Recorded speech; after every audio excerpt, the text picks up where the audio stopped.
Welcome to Flat Earth Debate. I'm your host, Nathan Oakley, and if you are new to this channel or you have not done so already, be sure to subscribe and hit the bell notification icon to keep up to date with the Flat Earth Debate. If you would like to support this channel, there is a super chat that runs alongside each of these shows while they're live, and a link in the info box once the video has rendered. But most importantly, if you'd like to join the discussion, simply mute the page you are currently watching, then click the link in the info box below this video to join the panel and express your views on the shape of the Earth. If you do join the panel, please don't swear. If you do, you'll be ejected, and if you are, please don't try to rejoin the stream using sock accounts. You'll be warmly welcome back on the next stream.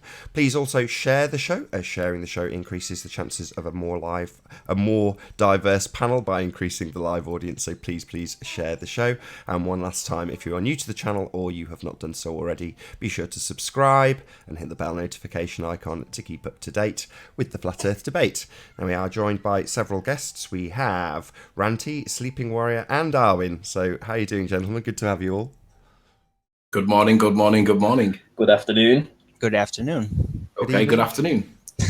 Get all of them in there. Why not? Good evening, good night. What? Yeah. Now, Riley, if it would be morning for you, then you would be somewhere in Eastern Europe, I think. So just before we start, well, we've got Ruhif already. That was quick on Hello. the mark. How you doing, Ruhif? Good to have you. Waiting up for you, Nathan. You've been waiting. Yeah, Poised. 12:15. Well, Anthony's given us some hints as to your intentions today, so maybe you want to kick us off. Okay. I want to talk about Ranty's Blackpool observation yesterday first. Okay. Does he still like there was a timestamp at about 1 hour and 15 minutes where Nathan actually asked you, is it possible that we're looking at other mountains than the ones you've identified? Yeah. And you said absolutely not. Yep. So you still stand by that? Yeah. All right. Oh, so this is contentious. Well, it won't be in about 2 minutes. Cool. Fair enough. That's confidence. Yeah. Just trying How to you share doing, my Mark screen one Doxy? second. Good to have you here. How you doing? You're on mute at the minute, Mark.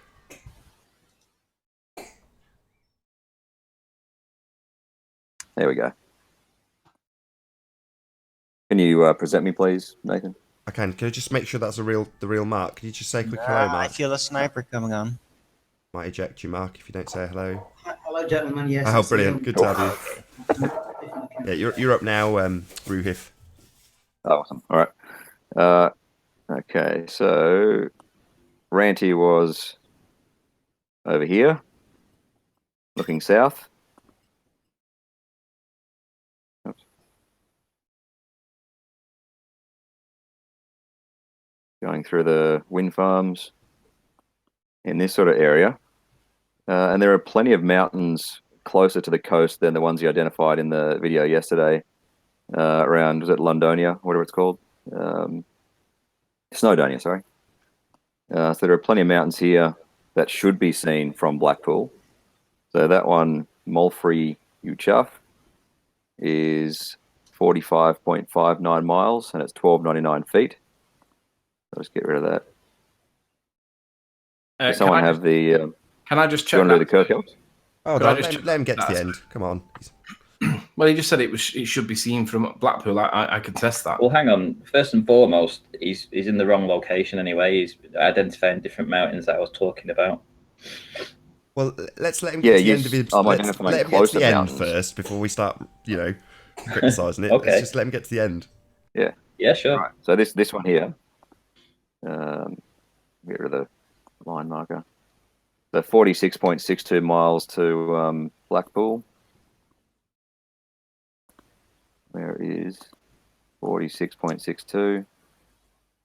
I've given you a pretty nice observer height of 6 feet, and the refracted hidden is 1,075 feet for that.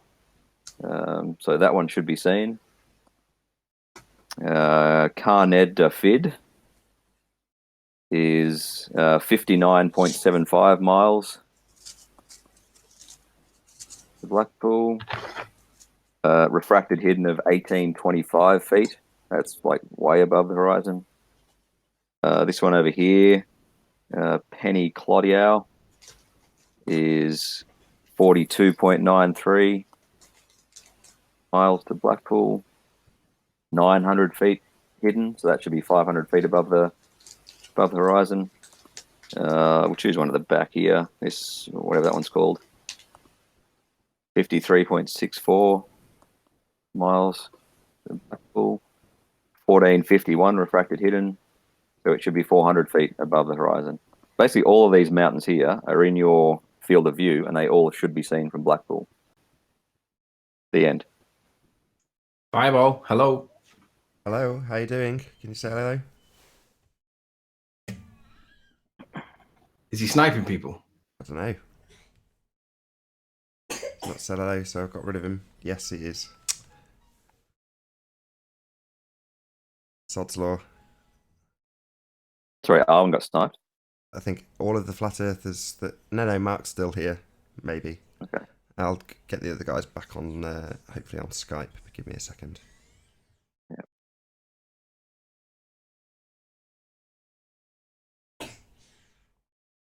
Is Ranty still in the room? No, Ranty's been sniped as well, but hopefully we'll get him back in a couple of seconds and I'll add Arwen in. All right. I'll wait. Well, that didn't take too long, did it? Yeah, that was quick. I just had Arwen in as well. Yeah, it's only been going a minute. Yeah, I know. So we got sniped then, me, Arwen, and Ranty. Yeah. I think everyone did, I think. No, I kicked him just before he could get except anybody me. out. Ah, right, okay. So we've still got Ruhif and Mark. I guess in the my hangout, which is wizardly good. senses were correct. Yeah. Well, it was good timing He came in with a one respect fireball. That because was kind of fun. Ruhif's just finished he's presented what he wanted to present. Okay, cool. Can I respond? Which can. Yeah. Okay.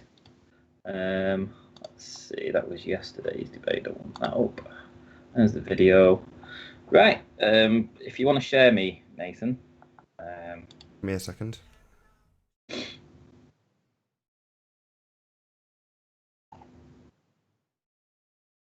Wow, the guy is now literally, the sniper is literally in chat admitting that it was him.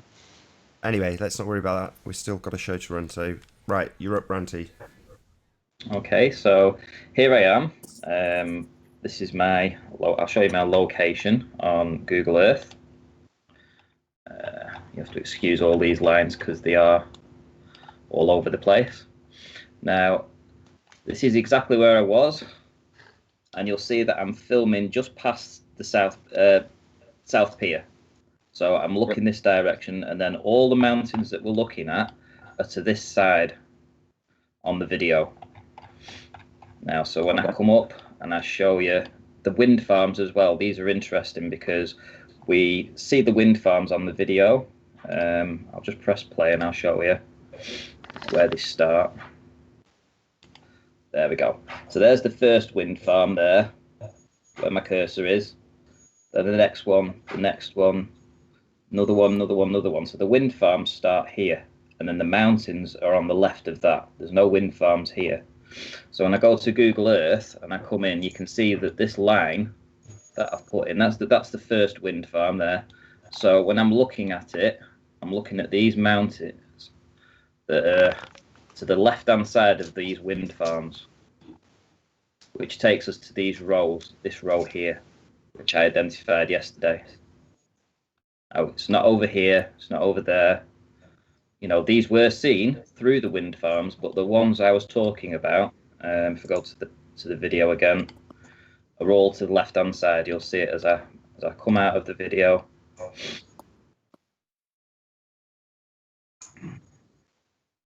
Wow, nice.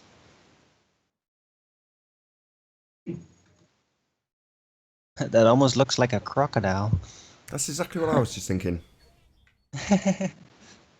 But what is it really? Is it like Anyway, a, don't front of a hijack his ship point, sticking Arwen. out, Hold or- on, he's just getting to the crescendo of his point. So here's the wind farms here. There's no wind farms to the left.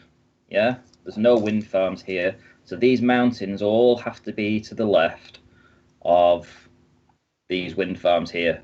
So this is these mountains over here, which I'll say again, the distance is you shouldn't see any of these. Now, not only that, if you look at the size of the pier, for instance, go back to the start and I'll press play. Those piers are about 30 feet tall here. So I'm at six feet or so in height, let's say 6 above sea level. And when I pause this now, you can see that these mountains, tops of these mountains, are at least half the height of this pier, which means that I'm actually having to look up. So these are at 15 feet. If this was a 15-foot line here, I'm actually looking up towards the mountain. So I'm not looking down around the curve. I have to look up to these mountains to see them. Of course you're looking up. I mean, you're at sea level. Yeah, I'm looking up, but they're not going behind the curve. And how much of this mountain would you say is visible? Hang on a sec. What do you mean, of course, you're looking up, you're at sea level? I was just about to say that, so yeah. Do you want to explain that comment? Well, without refraction, but I mean, you're at sea level there, and the horizon's 3 miles away. Yeah, but hang on. Can you just answer that question? What do you mean? Of course, you're looking up, you're at sea level. Do you realise that on a ball that you're always looking down? Oh, yeah, of course. So But do you this retract goes that to what last I said the comment other day is when Nathan goes, oh, Isle of Man is 600 feet below you or something. And I said, what if you're on top of Mount Everest at, however high it is, 9 Ks or whatever it is, and the next highest mountain is 8 Ks, the drop itself is irrelevant. You can still see it. You can still see the next mountain, 1,000 meters below you. You just have to look down a little bit. Right, but you're at the beach, so that technically you're not looking up, right? You're looking down on a ball at all times. Yeah, unless the mountain itself is actually higher, which I think some of them are. Let's have a look. So therefore your last comment can be retracted, correct? That you're looking up. If you're at sea level, you're pretty much looking up all the time, right? Well, To see those mountains. 60 miles away? Not on a ball. You Not on a shouldn't see ball. any of this. All this should be gone. No, All these mountain ranges if that we're those looking at, we mountains, shouldn't if see those any of mountains these. are actually above 0 degrees, the horizon. Yeah, but by how many Well, degrees? let's right? establish that. No. Before we can go further, we need to establish exactly that, because that's a good point. Because what he's saying is, if the peak of the mountain, let's say that we've got a 600-foot drop beyond the curve, and the mountain is 2,000 feet, well, you're going to have 1,400 feet that you are going to look up to. That's matter of fact on a ball or otherwise. So I agree with him, unless we don't, which is down to your ball maths. So unfortunately, it's time to go over to the ball maths, pick a mountain, and see whether or not we should be looking up at it or not. Because according to if we're going at 40 miles, most of the mountains that I pegged out on Google Earth were through the wind farms. I've only got I've only really got one to the left, and that was that 1853-foot one, which should be seen. So I can either spend some time trying to find some more to the left, or we can just. Are you happy, accept Ruhif, that they some- are left of the wind farms, or is that still in contention? I think it's in contention because let me check. The wind farm. I'll concede that tentatively, I think, because the Burbo Bank is the closest one, and you'd have to be looking. You get awfully close to Southport, though, don't you? Oh, my elevation is not working in Google Earth tonight. I mean, if Ranty picks one of these mountains, and can you just let us know whether or not you're happy for it to be that particular mountain? The ones that I've already pegged out on Google Earth. Well, no, because unless they're left of the wind farms. Oh, I've only got one that's left. I mean, if you've got one, that's good enough for me. Yeah, I don't want to try and pronounce it. Cerny Brain. So CYRN-Y-Brain is 1853 feet. That should be seen. Should be seen, though. But when you say it should be seen, let's talk about that. Well, let's do the maths How on it. much? Let's just not beat around the bush. Let's just actually look at how much should be seen. Let's get some coordinates. 1 sec. So 53 degrees, 2 minutes and 26 seconds north. 3 degrees, 10 seconds, 42. 3 degrees, 10 minutes, 42 seconds west. You got a distance. I don't know. You may have said it, or I just didn't catch it. Distance 53.64.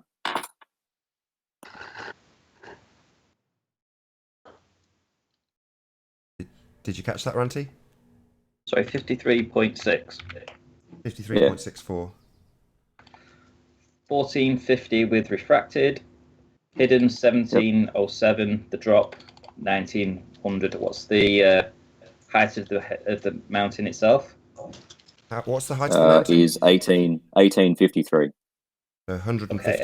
1853. So, do you think on the Well, video that that's 100 foot of the mountain that we're only seeing? Well, Because I if we're only consider seeing the refraction top to of be it, part say of the 100 equation, feet, so I'd then see it as 400 the size feet of that above. house. Well, hold on. No. Geographically, we're establishing whether or not we look up at it. So let's sod refraction for a moment. Geographically, is it above or below us? That's what we're trying to figure out. 1853. I would say no, actually. You'd be looking down. Great. But So refraction, comment retracted. Happy would bring days. it up to be above. So therefore, we can retract your previous comment then, yes? Yeah. But more importantly, We're close to forget the win. horizontal. Who cares? But don't you think that's interesting? Yeah. More importantly, Yeah, but it's mathematically solvable. I mean, I think Okay. the what's the one? How you doing, One way Flatmate? to the Can west. you hear us? Hold on, Flatmate, can you hear us?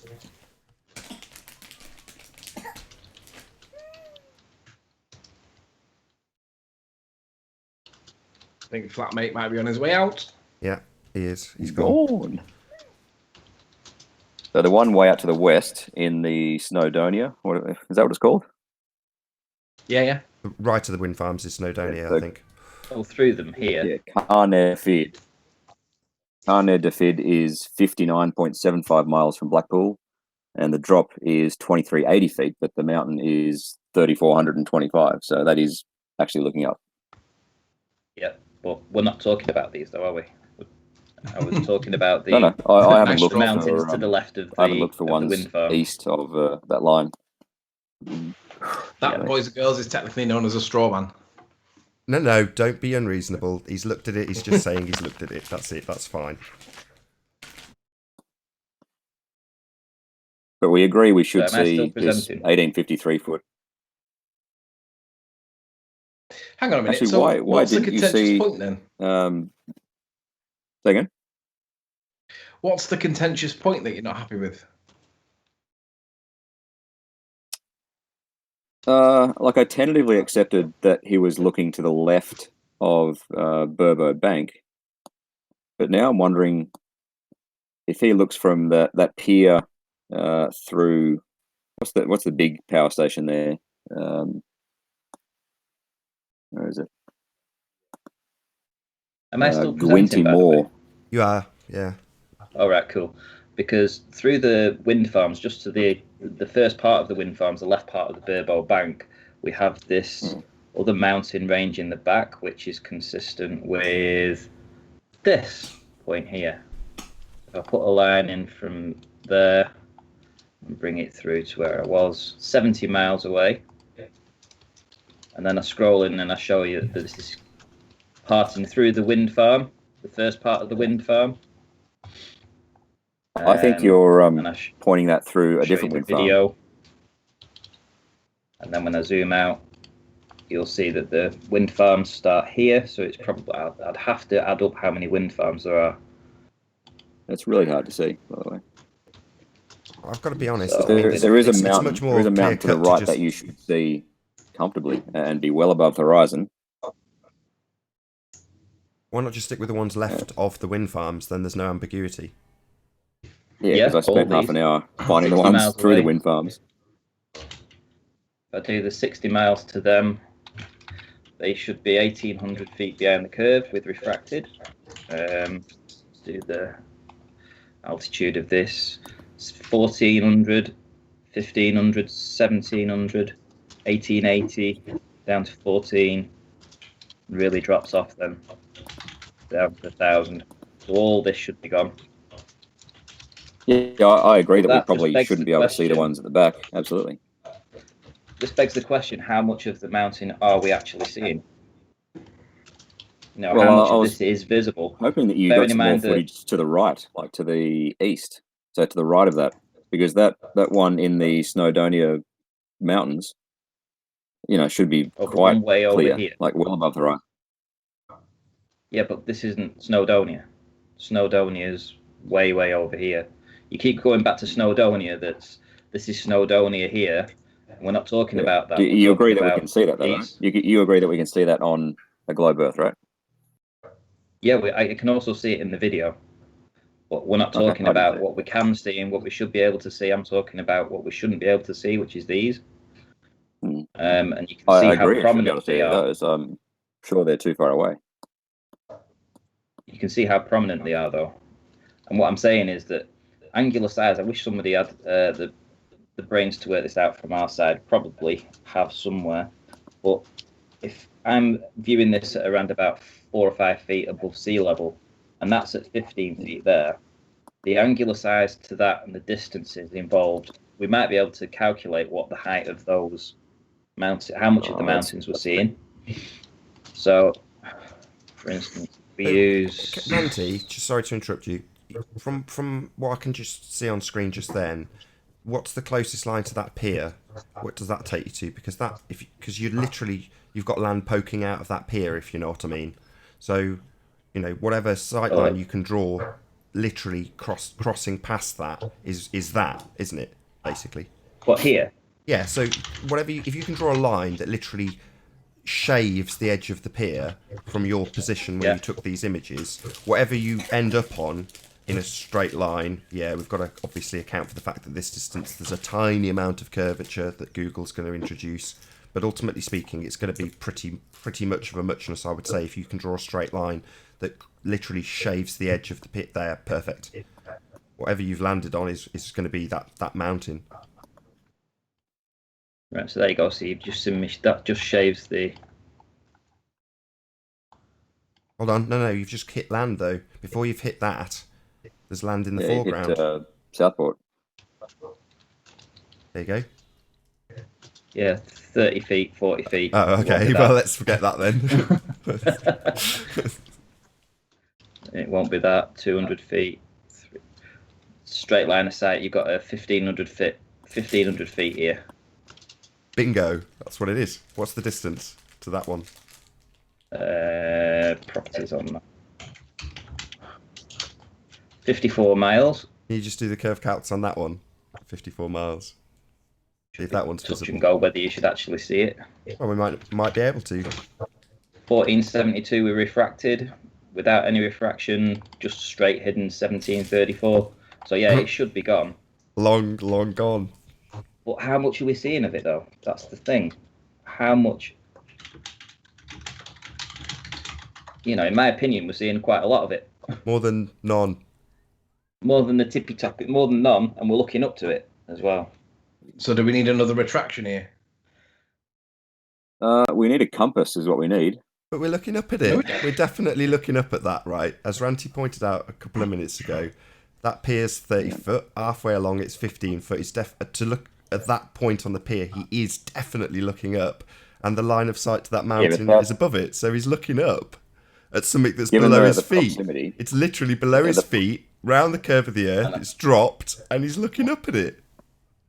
So we're talking about the line from the pier to the edge of the south pier, right? I'm sorry, from his observation point past the south pier.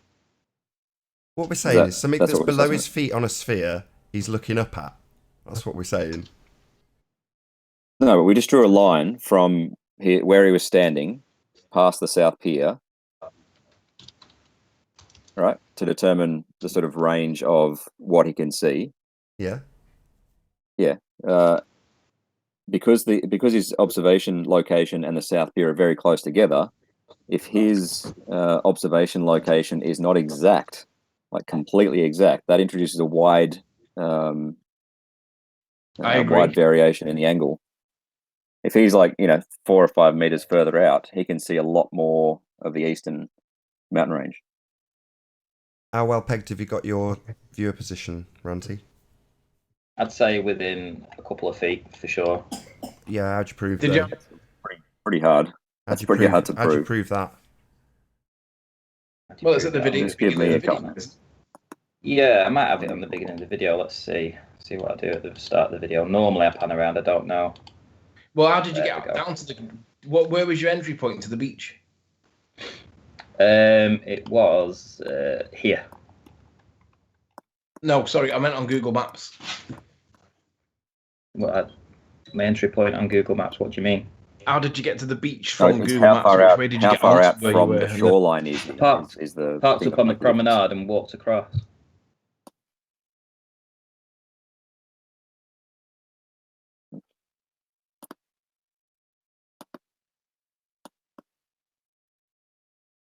Hello? You? Yeah, I'm digesting what you're saying and looking at your images.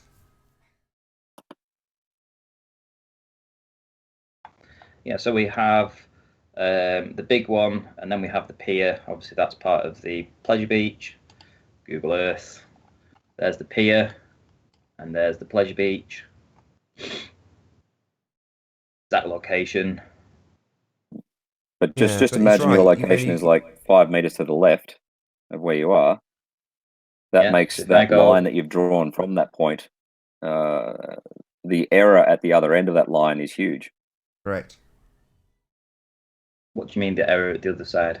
If you're 20 feet Well, further you could be left in pointing, this yeah. picture, at Yeah, so if I'm left yeah, now, right? So left. and then we bypass extend this. that line, touching the pier, and you'll see at the other end of it, it's it could be a couple of miles different. What, to here, you mean? So if I put it to there, 58 miles, go back in and we look at that one.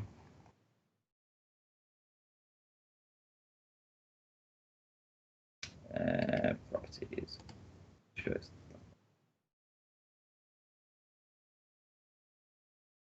Say I was there then. Let's do that, shall we? Just for argument's sake. Still takes us to these mountains.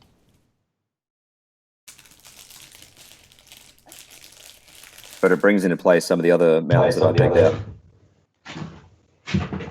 I'm willing to go with this, Runty. So the next mountain along is further away, and just by looking at it on Google, looks higher. So can you just do the curve calcs again for the next mountain to the right?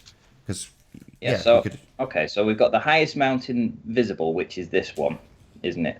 The one that grazes the pier, I would say. That looks to me like the highest one. The rest look slightly lower.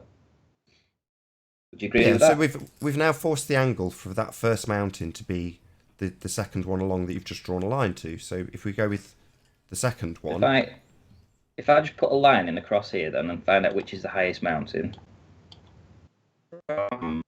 line in from there across to there, and then we do the elevation profile. The highest point is right in the middle there.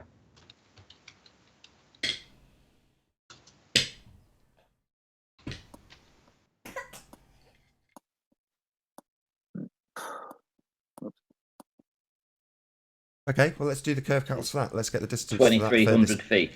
But how far? Because obviously it's further away. Yeah, it's further away. Yeah, so your aspect ratio is going to change. Let's do the curvature calc on this from there.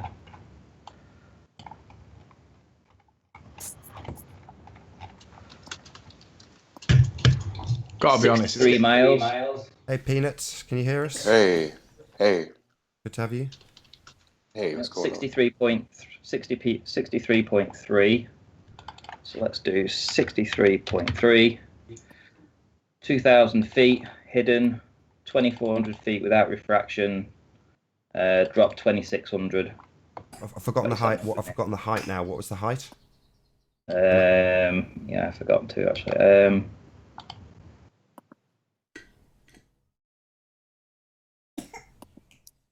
messed up. 2,200, I think it was. So 200 feet gone. Again, definitely Easily. looking down at this.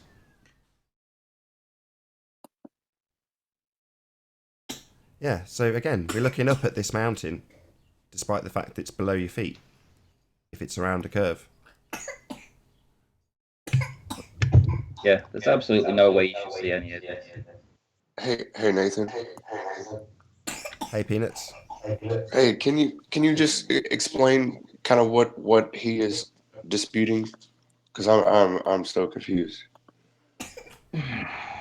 Hang on a minute. This is arguably obfuscation, and it's derailing the point. Perhaps the way to deal with this will be to rewatch the rerun. We're at the point where now he's literally got to concede something.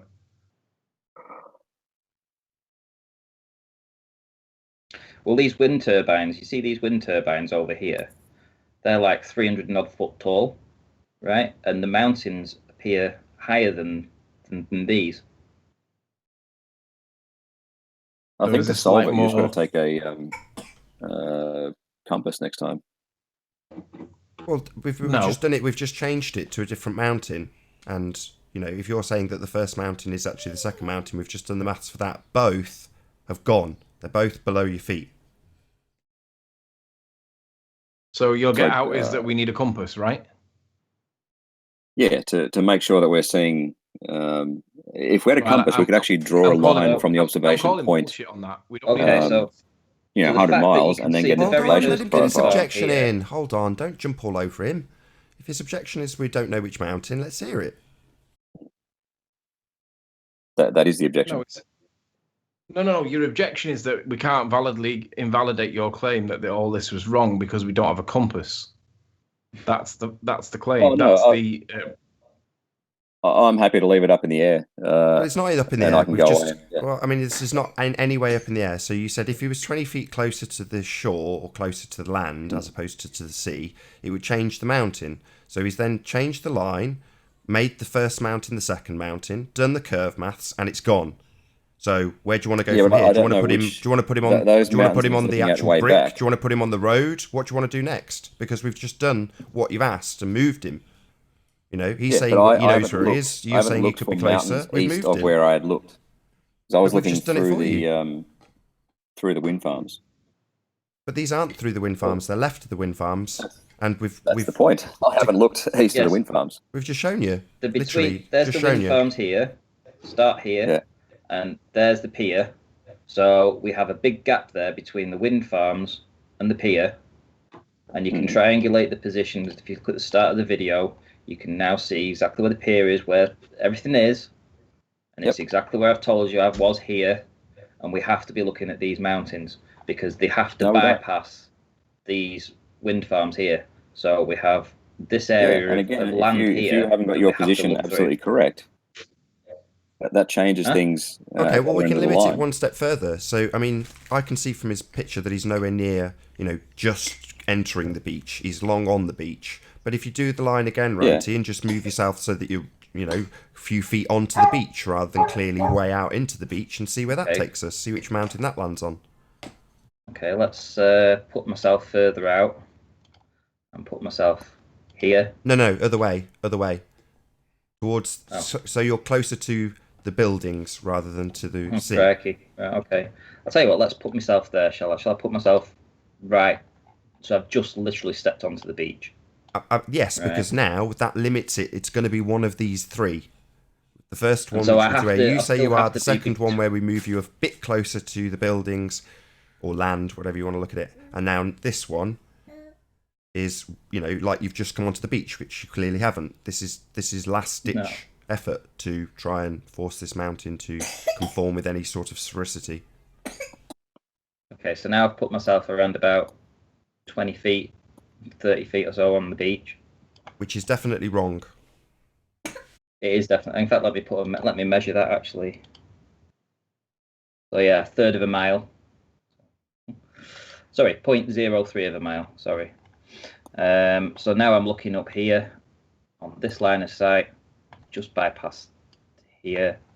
I've got a very, very small window now to look through at 1 mountain range, which is, this would be the first one. It keeps messaging.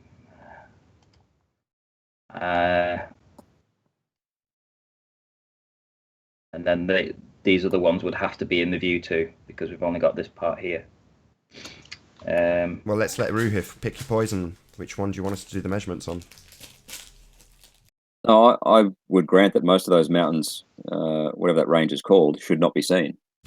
Excellent. So that's a full concession. None of this stuff should be seen on the sphere Earth, and we're looking up at it. No, that's not what I said. Who's got echo? Okay, well, let's do the first one. Let's just see whether or not we can see this on a sphere Earth. The Cerny brain one, The which one in I the thought we near could see very foreground, good, closest and that to is us. to the left of the wind farm. So this one mountain here. So you're saying that this is just one mountain that we're seeing. We're not seeing 2 or 3. My Google Earth is not showing me elevation right now, so I can't actually search to the east of what I've already done. Put a tick in your terrain box and then it'll show your elevation. So where do you do that? hello? You Just still one there? sec. Just let Anthony explain something to Ruhif. Yeah, sure. If your elevation's showing a 0 on Google Earth, it's because your terrain is not got a tick in it. Ah, very good. So put, There you go. Oh, that helps. Can you just... Oh, it's okay. It's on mute now. You carry on. All right. I'll mute while I have a look. There's no rush. I'd rather Yeah, there be dead air and you get a good chance to look at it, so... Can you stop presenting me for a second, Nate? Just need to go to the bathroom.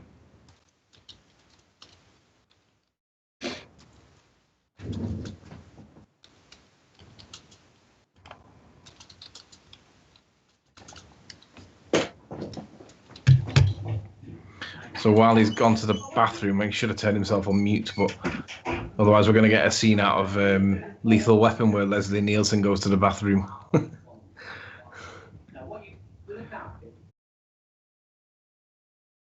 think I'll pop them all on mute rather than listening to Ranty's bathroom exploits.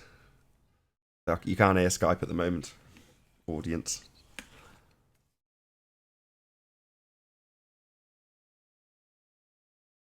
While this is going on, I'd just like to point out that Ruhif is dressed as He-Man. Aware of that.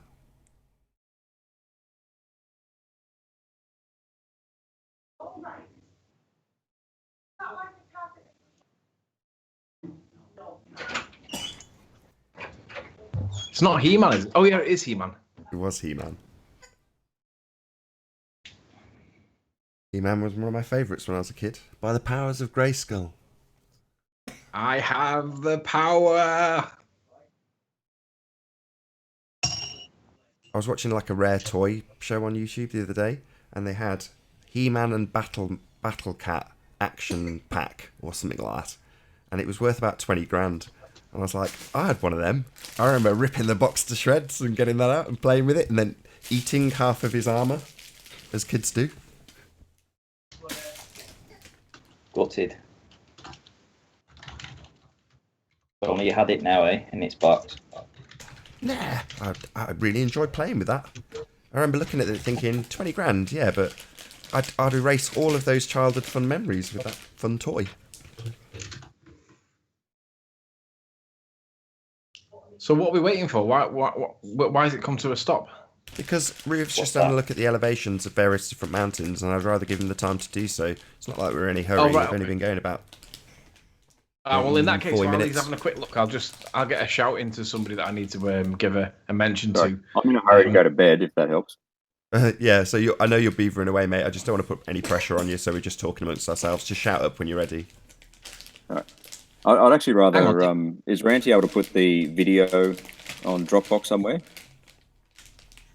I can perhaps upload it to my Google Drive if you like, and I'll leave a link in That the would be better. description. That'd be much better. After this is finished, yeah. You want me to put the link in the description, Ranty? Yeah, hang on. Let me upload it to my Google Drive, and then I'll send you the link, and you can put it onto the video if you want. Cool. So I may be on a wild goose chase. I need to see the video to figure that out.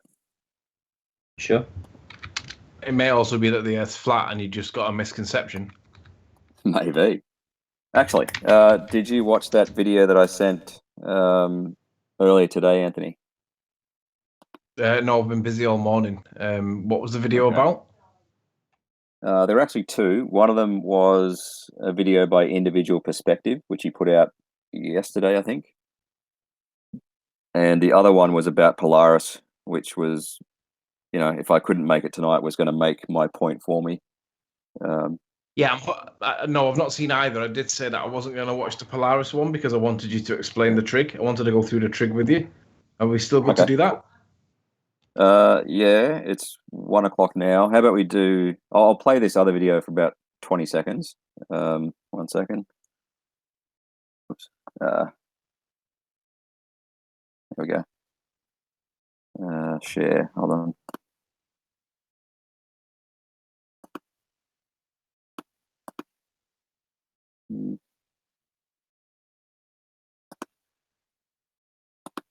All right, so that one there. Will do. Ready, Nathan, to share? It's up, yep. Everyone can see it. All right, so this is I the just need to guy. share with Skype. Just give me 2 seconds. Sorry. Individual Perspective. Put it up a couple of days ago. I did see this one. Say again? I did see this one because it was only short. I saw the first 4 or 5 minutes of it. Yeah, just watch the next 20 seconds.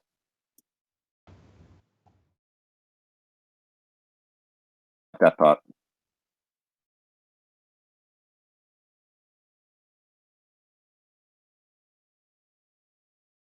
Looking at a load of turbines, right?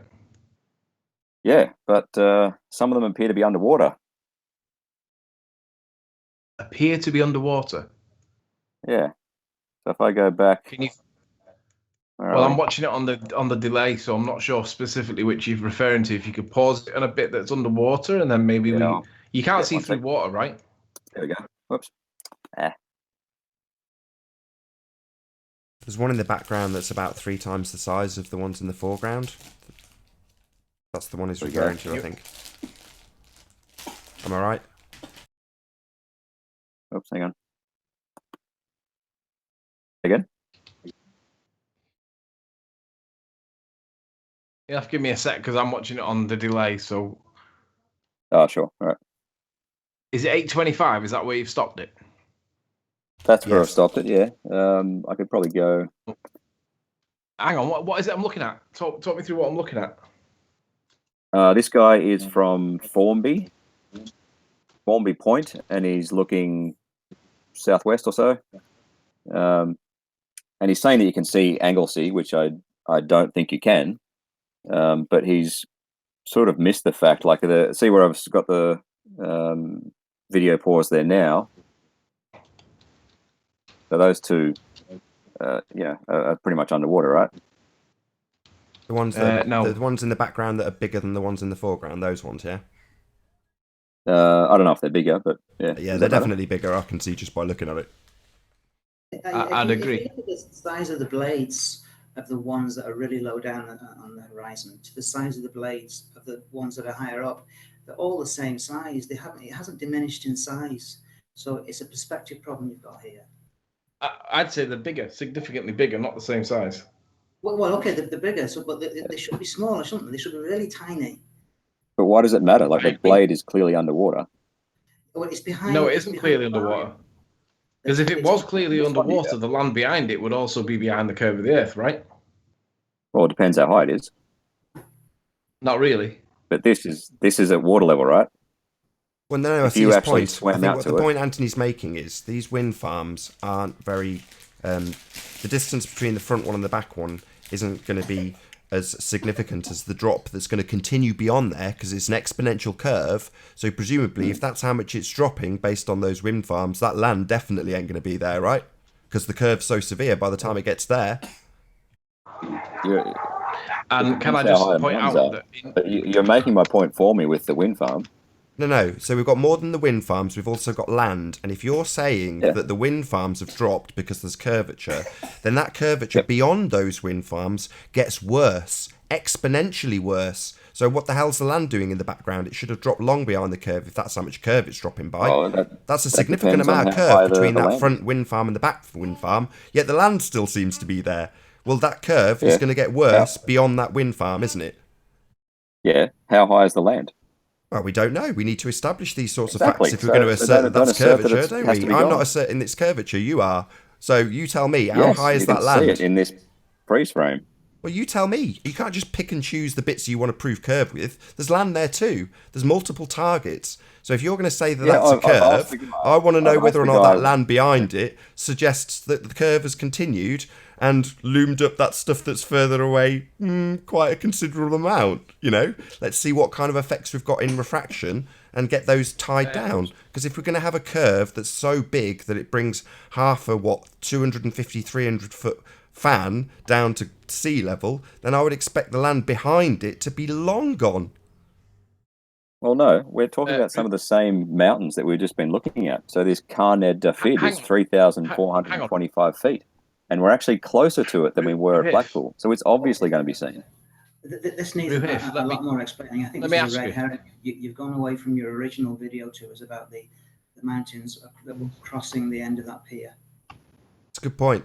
Yeah, I would love to see your raw video for that. Yeah, Ruhif, can I ask you a couple of questions? The show will either be in the link. If you don't get it from us because you nip off to bed, Ruhif, just check the link. Just check the info box after the video. Hopefully go to bed in, I don't know, 20 minutes or so. What was Randy going to say? Oh, no, sorry, Anthony. What were you going to say? Are you familiar with refraction soundly? Sorry, refraction. Are you familiar with refraction soundly? The video? No. The content creator known as Soundly. We call him Refraction Soundly. I know. Oh, right. Yeah, I know him, but I don't really know his stuff. Okay, he did an experiment called the Little Tensas Bayou.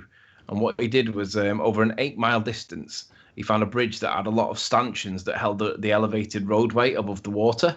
And he hanged LED, well, I don't know if they were LED lights, but he hanged lamps off the stanchions at roughly a mile interval. And he showed that over an 8-mile lamp, so we had 8 lamps over about 8 miles. Weren't quite a mile, but it was as close as damn it for the sake of this demonstration. But what he showed was over the distance, you could put a straight line through it and you could see that they all danced up and down. However, when he got you showed me that video the other day. Say again? You did show me that. You showed me that video a couple of days ago. Yeah, but what he also showed was when he came to what he called was the results. He showed that the first 2 lights started to curve away and the third light was missing completely. And then everything thereafter seemed to be missing as well. And he claimed that was the curvature of the Earth, but didn't consider that the curvature of the Earth that wasn't present on the side profile that he did a time lapse of was important enough to mention. So my query for that one was, well, the lights appeared to be straight when you were looking side on, but when you were looking down the length of them, it appeared to drop off the way he showed it in the results. Now, it appears to be the same thing here. It looks like the stuff appears to be dropping in the foreground, but clearly the land in the background is a bit of an issue because he identifies Puffin Island, which is 40 miles away, and it's in the picture. Puffin Island isn't tall enough to be seen if we live on a ball. Oh, sorry. Yeah, he misidentifies a lot of stuff in this video. How do you know? Because the sunset at the start. If you share my screen. By the Puffin Island. But you've accused He's misidentified almost everything. Stuff at the beginning of this stream, and then we've gone off that subject. So you've accused Ranty of misidentifying some of the land. We've just literally let you have your own way, draw your lines however you've liked, and in every instance he's gone, no, my assertion stands, all this stuff's gone behind the curve of the Earth. But now we're on to this, and you're saying, well, this other guy who's not here right now, he's misidentified some of the land. Yeah, my claim is that individual perspective misidentified almost everything in the video. Well, let's go with the Puffin Island example. Let's go with the Puffin Island because further in this video that you're showing now, Puffin Island sits in amongst all these turbines. So can you show us the part where he identifies Puffin Island and then show that it's not right? Oh, I don't know if Puffin Island's not right, but you definitely can't see Anglesey. Hold on. So basically, he's from Puffin Am I Island still being presented or no? I don't mind what we pick as a landmark, as long as we know it is what it is, sort of thing. So is Puffin Puffin Island there or Puffin not? Island. Right, Puffin Island is part of Anglesey. So if he's got Anglesey wrong, then he must have Puffin Island wrong.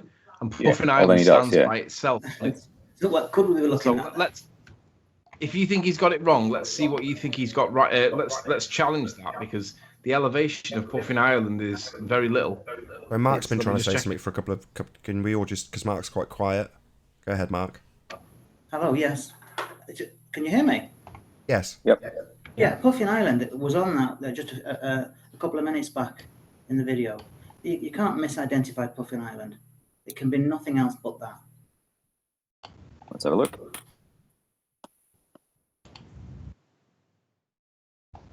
You're still presenting, Ruhif, if you can just scroll back the video that's up on screen at the moment. Oh, to the video. Sorry, I was going on Google Earth.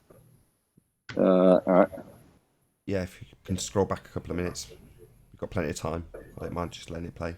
I don't. It's 10 past 1. Sorry, but if you don't mind, just so we get Puffin Island pegged, because then once you're gone, we can do the curve calcs on it. All right. My internet's not exactly the greatest at the moment.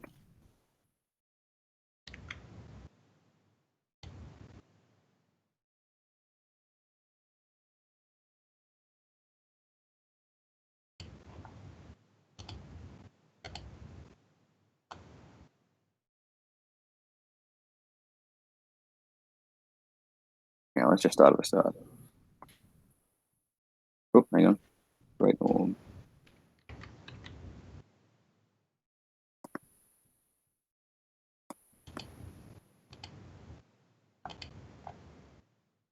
That's a lovely picture. It's very clear, and that's very good for spotting those underwater turbines at the back there. Yeah, well, my point to that is that the size of the blade on that one right on the horizon has not diminished compared to the ones that are closer to you. It's not. Sorry? Perspective hasn't happened there. It hasn't gone into a vanishing point. Those blades are too big. Like, how many pixels is that versus? Whoops. Let's find. These are clearly smaller. Sorry. Okay. Is that Puffin Island? Is that what we're looking at now? Anglesey. He says that's Anglesey, but the video started. Let me share a different. There. How do I? Am I now sharing Google Earth now? It's a forest. You go. No, not no. Hang on. Sharing How the do I Hangout change page the? at the moment. You're on the Hangout tab. Google Earth. There we go. All right. So he starts the video. Oh, that's what's happened. I've moved the power stations. That's not going to be a great point. From here, he's looking through the power stations. I've asked the guy when he actually did the video, so I can figure out what day it was and where the sun should be. But basically, he starts with the video pointing at the sun, and the sun is through the wind farm, and then pans left like that and goes, that's Anglesey. I think that's unlikely. I mean, it's theoretically possible he can start here and then still pan left and see it. But I don't think you can see Anglesey because it's not high enough. It should be around the curve. Okay, so can we just establish whether he gets Puffin Island right? We could. Sorry, can you just mute Mark? Are we while going to you're not argue talking? over We're getting a bit of 20 feedback minutes or from you. not? Hang on. The only reason why I'm asking for Puffin Island is it sits at a very low elevation. So if he's got that right and that elevation from that distance, that's going to be a bit of a problem with regards to the claim of the curvature on the turbines, but also in regards to this claim of Puffin Island being not visible, because it's clearly visible. Well, let's see. All right.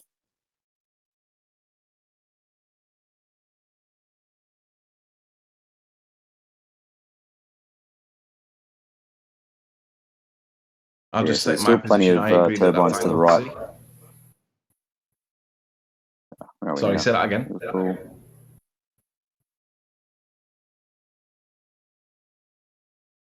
This is his second observation point, though.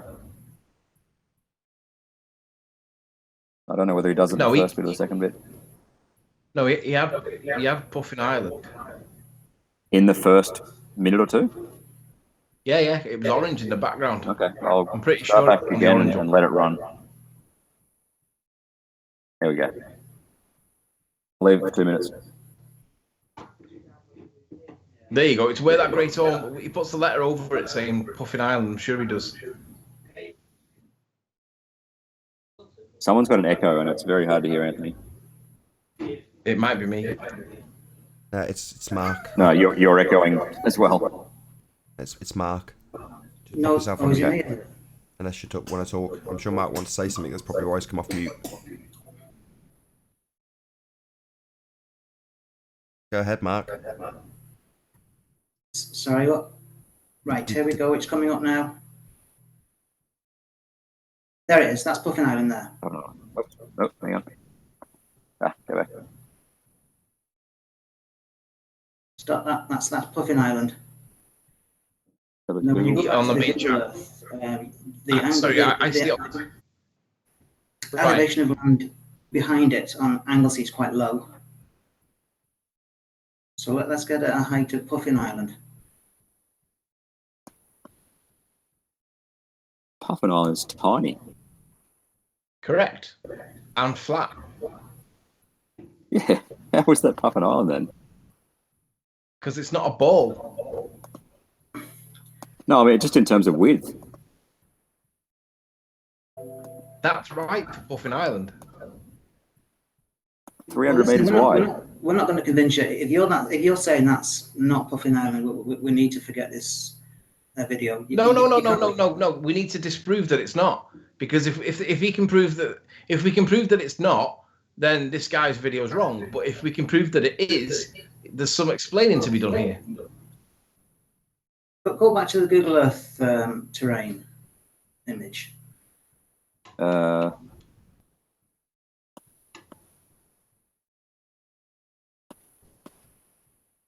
How about we do this? Puffin Island is what, 100 feet high or something? Yeah. 140 something feet high. You've got what's this place here? Great Orme. You've got Great Orme to the left of it, which is 679 feet, and it's very, very close to the left. So you shouldn't have to pan very much to get a very high elevation between Puffin Island and Great Orme. So am I sharing Google Earth now? Not yet. Hang on. What, am I presenting or am I just sharing something else? You're showing click on this your video at the moment. topographic map. In Chrome? Just on, I think it's your screen that's up, isn't it? Click on that. No, sorry, it's not that one. You had it. Okay, well.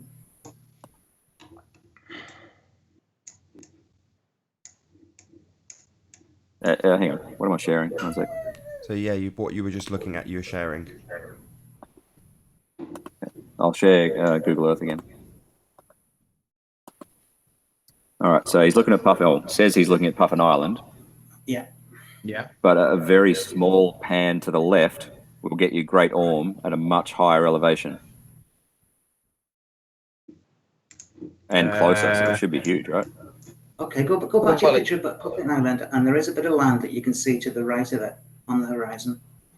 Sorry, Google Earth or in the video? In the video, it would be. His point is that Ruhif's point is that if it is Puffin Island, to the immediate left of it should be something that is not only considerably higher but considerably closer. So therefore, from our point of view, in that video, it should be enormous by comparison to Puffin Island. Yes. Play the video. Let's see. Oh, hang on 1 sec. Back here. You can actually see a bit of land. There you go. So he says that's Puffin Island, but very, very close to it should be a much higher. That's Great Orme there, isn't it? Yeah, that's probably Great Orme, I'd say. Okay, so what's the bit of land? Or maybe not, actually. Hang on, I don't see what the problem is. That's consistent. Yeah, that seems pretty consistent with exactly what I was expecting to see. I disagree completely. That's a huge pan to the left to get to Great Orme. No, it is Huge pan. He What are you zoomed right talking in. He zoomed right in. You can move it a hair and it'll move that much. It did exactly what you said you would expect it to do. Yeah, and there's another land. There's more land here, and then you got Great Orme. And look what that land is on Google Earth. Let's identify that more land that you're on about. I can tell you what that land is. Well, we can only do that in reference to Puffin Island, which I don't think is correctly identified. Then you're a denier.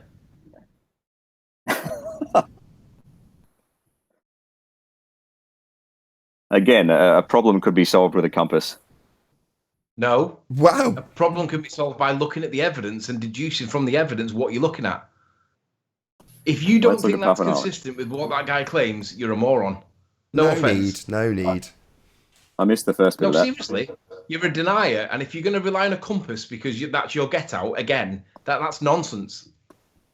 So it would make it a huge amount easier to identify things, right? No. Opening your eyes and could you not do orienteering when you were a kid? I did, and we used a compass.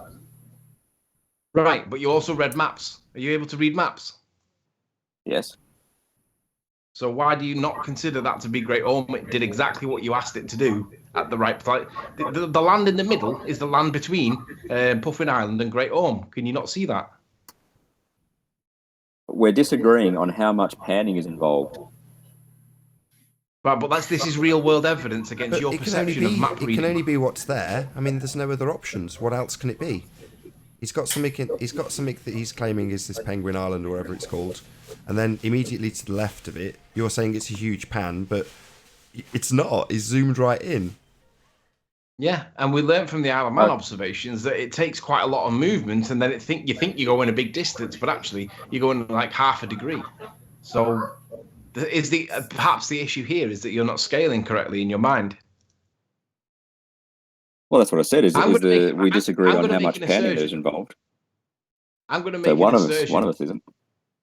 Ruhif, I'm going to make an assertion, right? And then we're going to move on because I want you to deal with your trig point.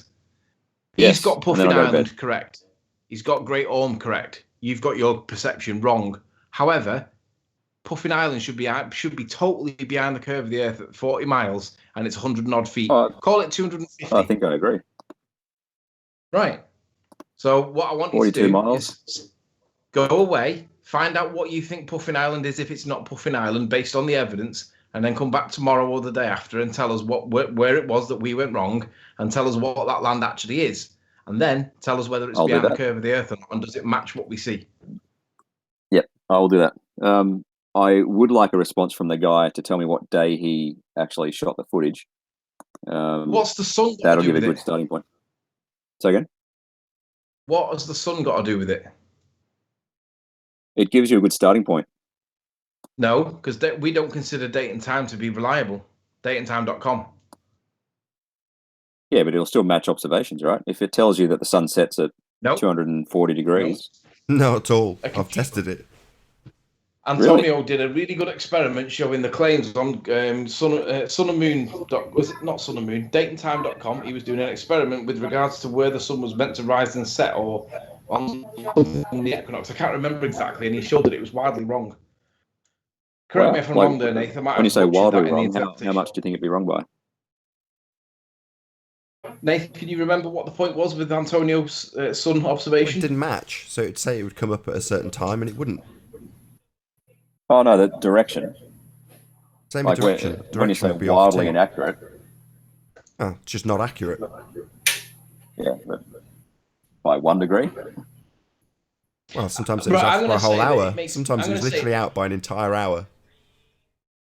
I'm gonna say it makes no difference whatsoever with regards to the sun. Time and date would be out by an hour. It would say it would rise or be at solar noon or set at a particular time, and it would be out by an hour. It happened a couple of times. All right. I mean, don't get me wrong, we did literally, it was 48 hours solid of testing.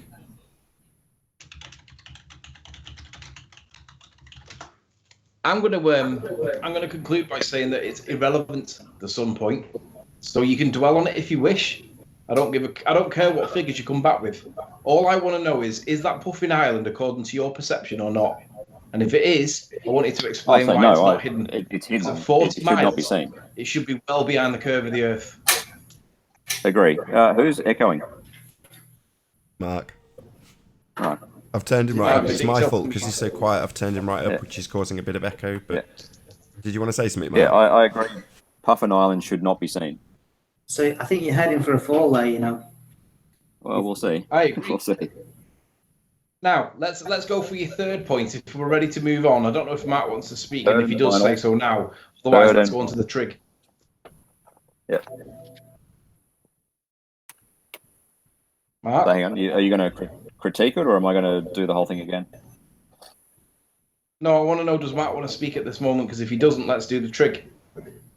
Okay. No, I'm fine. I'm fine. Carry on. I'll just mute myself. Thank you. Okay, great. So the trig from yesterday, I missed the trig from yesterday, but you made a claim yesterday that I'm not 100% sure. You'll have to correct me on where I go wrong, but it looked like you were saying that if the Earth was flat, then the trig would prove that the stars were close. Is that what you said? Not quite. Not quite. If you assume a flat Earth and you try to triangulate the height of Polaris, you will get a number.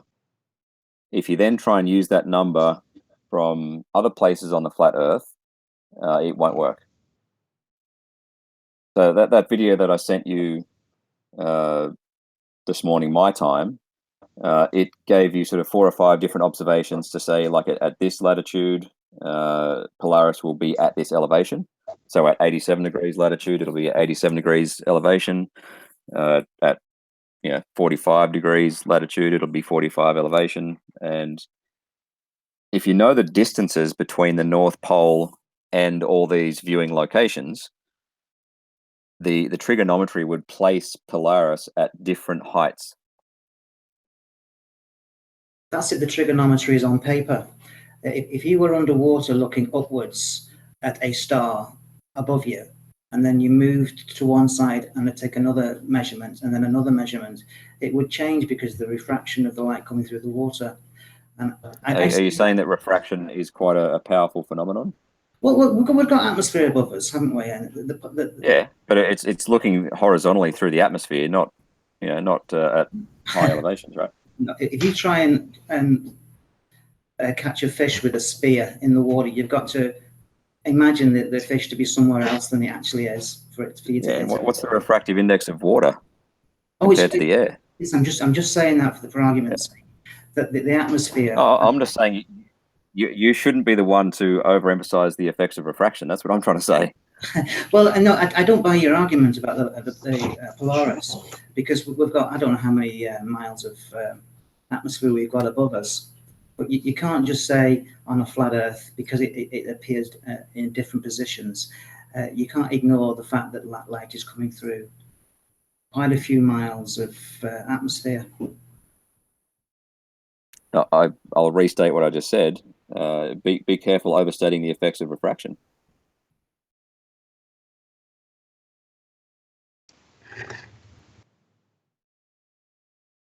There's a pause. Who's waiting for who here?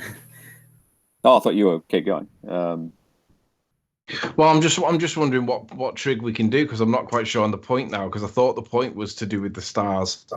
So the point's not there, so I'm not sure how we can test the trig without going through an absolute load of different variables on different latitudes, and that's not going to be good viewing. So perhaps I don't think we can do a trigonometry test at the moment, because it involves a lot of trig, and I don't think that's going to be fun to watch.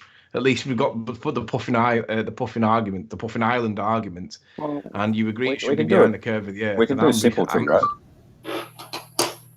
We'll do like two triangles, right? So if you're on a flat Earth, Polaris, and you're at the North Pole, Polaris is directly above you, or 89.5 or something degrees, but it's effectively above you. So the claim goes. Yeah, I mean, you can. You like that? Where you're like at 50, you're at 54 or something degrees north now. I mean, you can go and check Polaris tonight, and then all your flat Earth friends around the world can check Polaris. All your northern hemisphere friends can check Polaris and check that it equals their latitude. There it is, because the light is coming through quite a few miles of atmosphere. I missed the first half of that. You don't have any proof for that. You don't even have a proof that the atmosphere ends at some point. Buoyancy. I would say that I buoyancy do. I would mean, prove the it contrary. depends on the ISS. We can triangulate the ISS as well. And if you want to say that we're all structure, hijacking Ruhif's point. Look, On paper, Ruhif's got a your point, and I argument want him to works, make so- it. We're all hijacking him, so he's on his own. There's 4 flat Alright. earthers, 5 flat earthers, and he's making a point about Polaris, and he's being pulled from here pillar to post. So can we just stay on track? He's got his basic assumption, and I mentioned it yesterday, and so has Mark or someone else, is that we assume that we're directly below the North Star at the North Pole. yeah, that's a pretty safe assumption. I mean, if everyone's observations around the world are consistent, then yeah, it's a pretty safe assumption. Anyway, so we'll go with that assumption. So if you're at the North Pole, Polaris is directly above or near enough to be directly above. If you are at 45 degrees north, you are approximately 5,000 kilometers, 5,000 Ks from the North Pole, I think. Yep. So pretty simple trig there without even having to do the numbers. That puts Polaris as 5,000 kilometers above the North Pole. Do you agree that's the trig? What? Sorry, say again. Why? Yes, on paper. All you I've got really no have is argument a with that. relational angle. It's at a 45 degree angle. So the opposite and adjacent sides, like tan 45 is 1, right? So the opposite and adjacents are equal. Yeah. But Yeah, how would that so- prove any literal distance? It's just how much the angle of the heavenly body in relation to the observer changes over a distance But on the you've Earth. just, That's you've really just all you taken can 2 get out of observations, that. and you can see where those observations intersect. Yeah, but the Correct. only thing you really got is how much the angle difference is of that heavenly body in accordance to Yeah. the observer as you move over the Earth. That's the only real information you're getting out of that. You don't actually know the literal distance to that star that's over there. Yes, you do with trigonometry. No, you don't. No, not at all. How? If you're at the North Pole, Only thing you the got star is is how much directly the above you. angle difference is. That is the only thing you get out of it.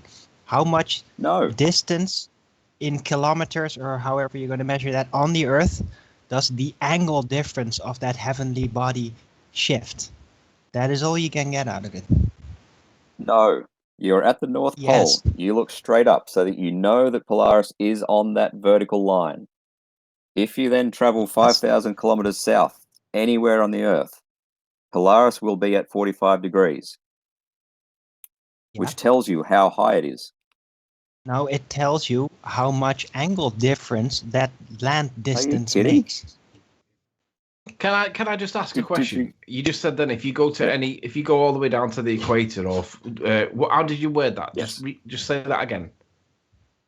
Oh, I said if you went to 45 degrees south, 5,000 Ks. I mean, you can play with the distances if you don't trust the Google Earth distances. Sure. That's fine. Okay. So your words were if you go down to 45 degrees from anywhere on the Earth, Polaris would sit on the horizon. Yes. No. 45 degrees. The angle of elevation is equal to the latitude. So if you go 45 degrees north, which is, where are we? Hang on. 45. I don't know, Spain somewhere, France, wherever. Yeah, wherever.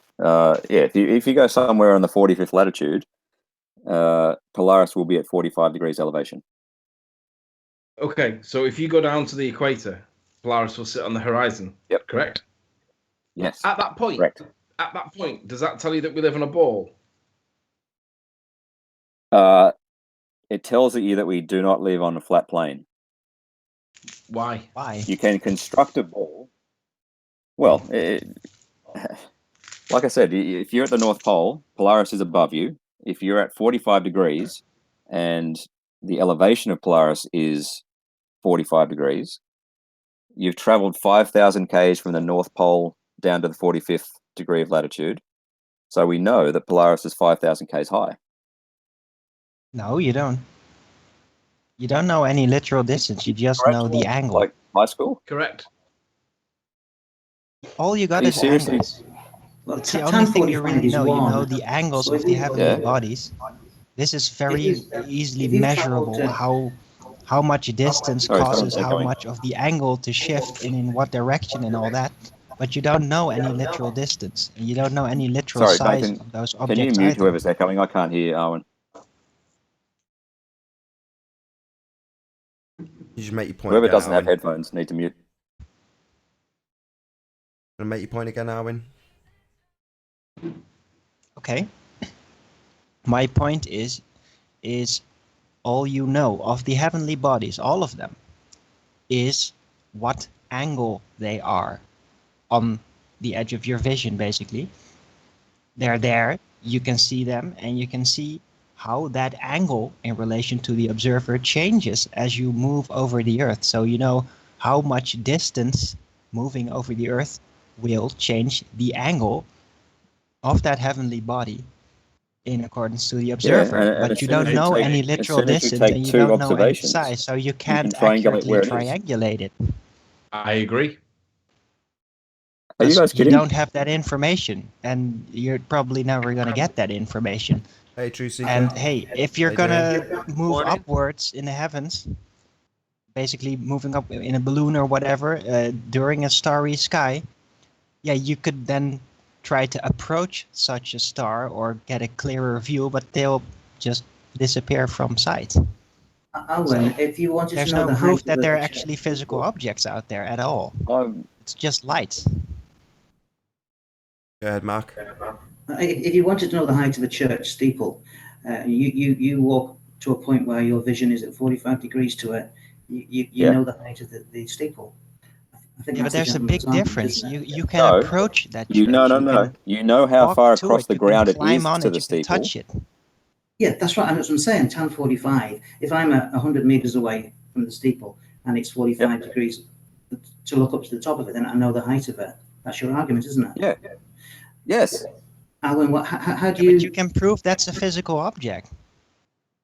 Hang Well, I on, don't hang on. care We're if it's missing the physical trig. objects. We had this argument the other night. It would be a physical object, wouldn't it? I don't care if it's a physical A object. church will There definitely is some, be a physical there is some object. It was light built above out the of North solid Pole. matter. Hang on. Wait. We're getting the trig bit wrong here, because if you go down to 45 degrees to do the trig to ascertain the distance, right? If you do that on a flat plane, you get a distance that's flat. But if you do that on a curved ball, by the time you get down to the 45th degree, that opens the angle up significantly so that the star becomes a lot further away. Agreed? Yes. Yes. Right. So if you do the trig on a flat plane, the stars appear to be the way they appear in real world, which is pretty close. No, we've only done half the trig. The first part was to The other establish half the being height on of a ball. Polaris. How did we establish the height of Polaris? Well, if you're at the North Pole and you look directly up, Polaris will be there. You don't at that point you don't know how far away it is. But if you go 5,000 k's south, Polaris will then be at a 45-degree angle. If you're on a flat plane, so that relies makes Polaris 5,000 k's high. So you said this yesterday, and I said, have you got an example of it? And you were like, well, that's a safe assumption. But have you got an example of exactly that? Somebody at the North Pole with Polaris directly above their head? I haven't looked. I mean, you guys can find as many people around the world and ask them at what elevation they see Polaris.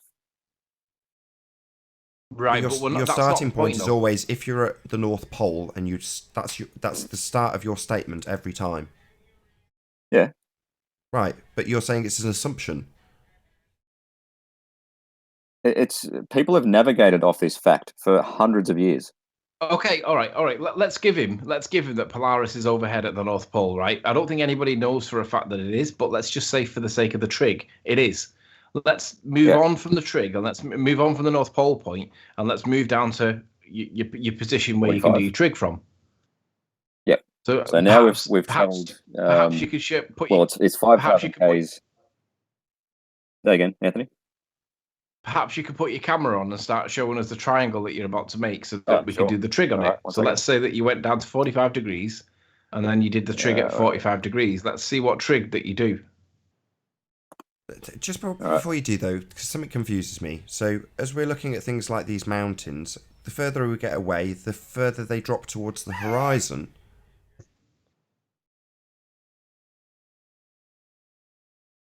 As the Earth curves away, yeah, they need to be higher than to be seen. Well, no, we've established that in the first demonstration where we were looking up at a mountain that should be below us. So I think that's complete nonsense, and there's nothing to back that assertion up. So that's complete horse crap.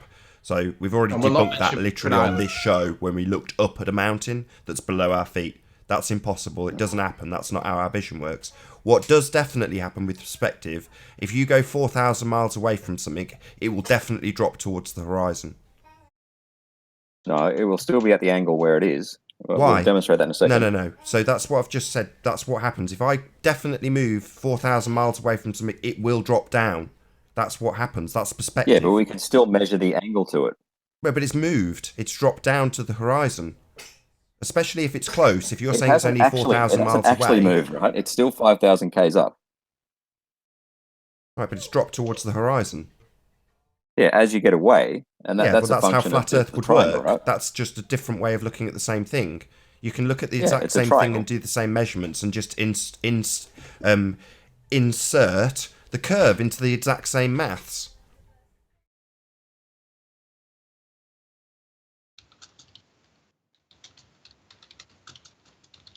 All right, hang on. See that one? Does everyone see that?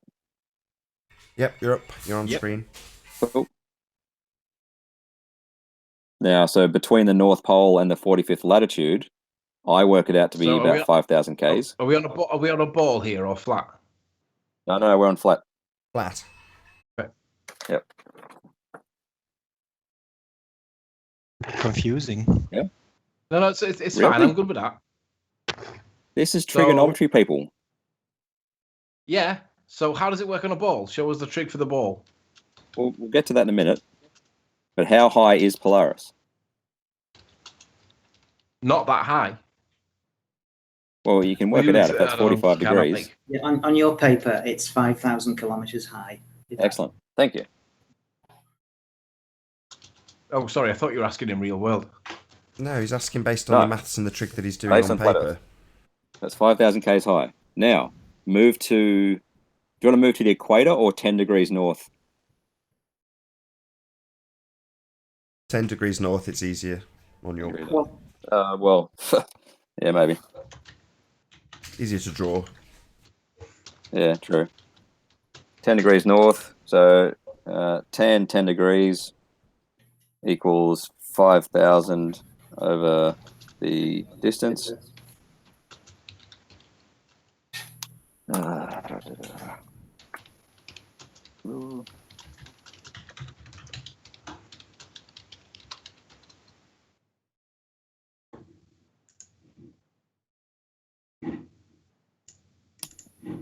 Sorry, 5,000 by 10.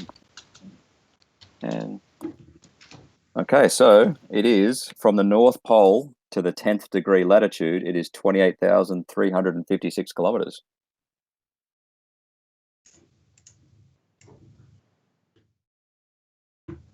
Okay. Okay. Is it 28,000 k's from the North Pole to the equator? Just put your trig on. Show us what the what you've got for your thing. Just keep it there for a sec. Let me just write down what you've got. So we've got an angle of 10 degrees. And we've established that Polaris is 5,000 k's up. 5,000 kilometers. And you should have... oh, hang on, you've got 10. So the angle, so you're changing the... Oh, right, okay, so... Yeah, we've moved to closer to the equator. So what's your value then that was 5,000? What has it become? No, it hasn't. We've kept the height of Polaris the same at 5,000. But if Polaris is 5,000 k's above the Earth, then the 10th latitude north is 28,000 k's from the North Pole. So we've kept the height of Polaris at what did you say? Say again. Polaris at 5,000 Ks. Bear with me. And we've dropped our angle down to 20. Yeah, we've 10. moved. We've moved to the 10th degree latitude. Hang on a sec. Oh, wait. My computer's just suddenly decided to go slow. One sec.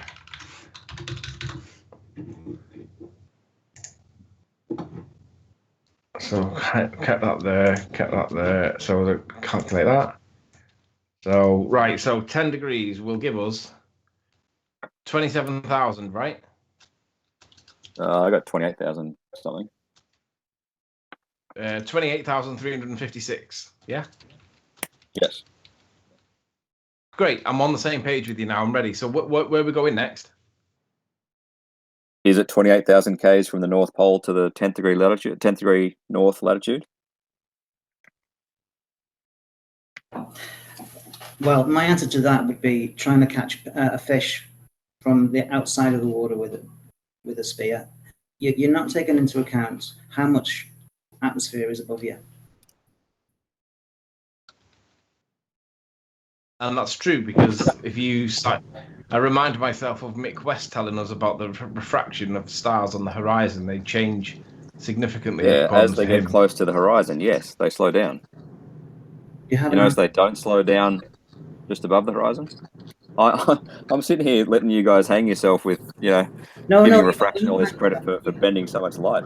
I knew exactly where you were going to go with this, and I'm saying to you that the refraction of the atmosphere above us is not taken into account on the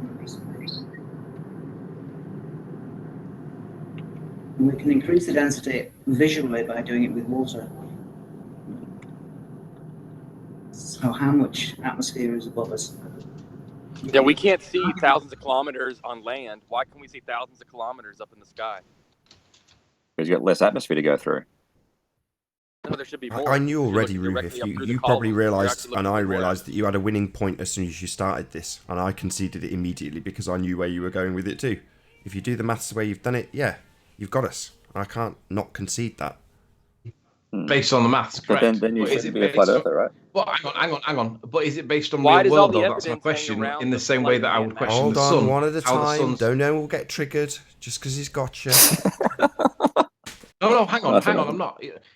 Yeah, I accept that you may have us with the maths, but it's the same thing with regards to the sun's rising and setting on the video that we were looking at, because the sun's position, what you're going to get with regard to the maths, if it don't match real world, I don't give a crap what the math says. So what my point with this is that unless the values that you're claiming here are in fact accurate, it has to match real world, and we don't have the evidence to say that it does or does not. So if we're going to rely solely on a mathematical equation, no, because I want to see the proof that it is actually correct.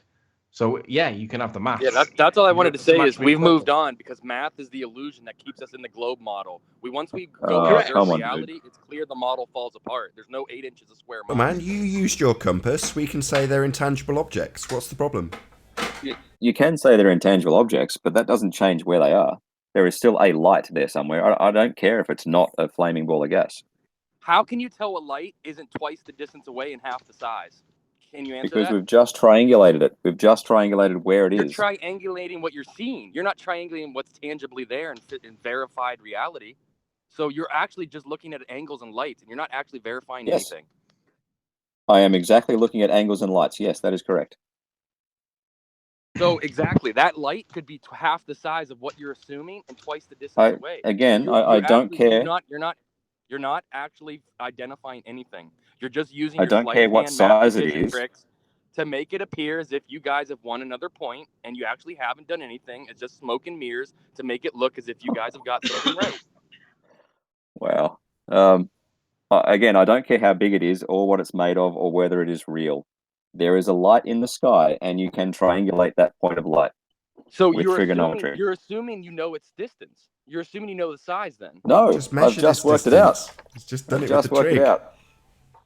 So what can you show me how you know it's not half the size and double the distance? I don't care how. Verified that? I'm not measuring its apparent so you're making angular size. size. You're making assumptions in your model. Okay, cool. I don't care how big it is. I'm not measuring its angular size. How have I'm you measuring its verified the location. angular size that you're measuring is the size pertaining to it? I'm not measuring the angular size. Can I say it again? I'm not measuring the angular size. I don't pay any attention to how big it is. Ruhif, let me get this straight, because I'm with you. I think I'm with you, right? So what you're saying is that at the 45 degrees, when you measured a 45 degree, or when we were at 45 degrees, did you say that the star would appear to be 5,000 miles? Is that what you said? 5,000 Ks, yeah. Ks. So at 45 degrees, 5,000 Ks, and so on a flat plane, so basically what you're saying is the trig works against us, correct? Yes. I missed that. Say again. That the trig works against us. Yes, it does. Yes. And therefore you should not be a flat earther. What? Because of the intangible object that we don't know what is? It is. Okay. Again, why don't you go there and actually prove that it is there at that distance? Yeah, that's what I was going to ask. What is the empirical evidence that proves these angles at these distances? And how do you know that these are true? Because if this is the case, then we could also use that empirical evidence. No, these are facts. These are facts. That's when the North Star appears at that latitude. Yeah. Yeah, but you only got the angle, that's all. Hang on, I want to see. That's what he needs. He's got one side of the triangle because he's travelled 5,000 Ks. And the angle. And he's got the angle, correct. So why aren't we conceding this? Why are we doing it? Oh, shut up. You carry on quizzing him on this. You should have conceded this ages ago. And there's 2 celestial spheres. Have you just deconverted, Nathan? Not at all. I know there's problems. I'm trying to find answers, but I don't have the answer to what the North Star is, where the North Star is. I don't have those answers. To me, they're just intangible objects. They don't prove it's post a video globe. For you in the chat. One sec. Same with the South Celestial point of rotation. You know, that again, you can use that all day long if you want to prove to yourself that it's a sphere. It doesn't change the land that's around me that's obviously flat. Yeah. It's the globe of the heavens. You know that's a globe. Yeah, I can't deny that we have a celestial sphere. We do. You know, it's a fact. We do have a celestial sphere. And it maps out really nicely. And the heliocentrists have done an exceptionally good job of mapping the stars. So, you know, it does work. It is very good. I can't deny that. I'm not going to be a denier in that regard. Why would I? But then how do you deny the shape of the Earth? Because it is obviously flat. Yeah, whatever we can see up in the guide has no relevance to the surface we're standing on when we can show you Puffin Island from 50 miles away. Yeah, well, I disagree. That's Puffin Island.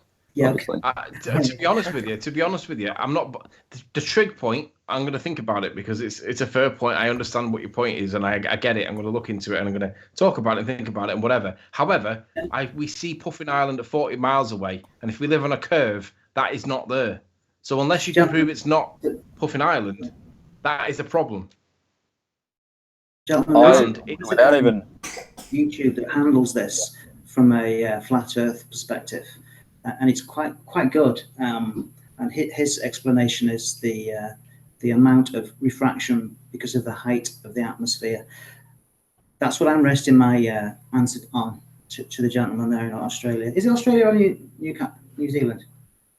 But how do you know that the atmosphere ends at a certain height? Well, law of buoyancy we don't have kind time, of but contradict that. What are people's views on the ISS? Spreads around. Again? The ISS, I'll fill that one. I have no idea what the light in the sky is.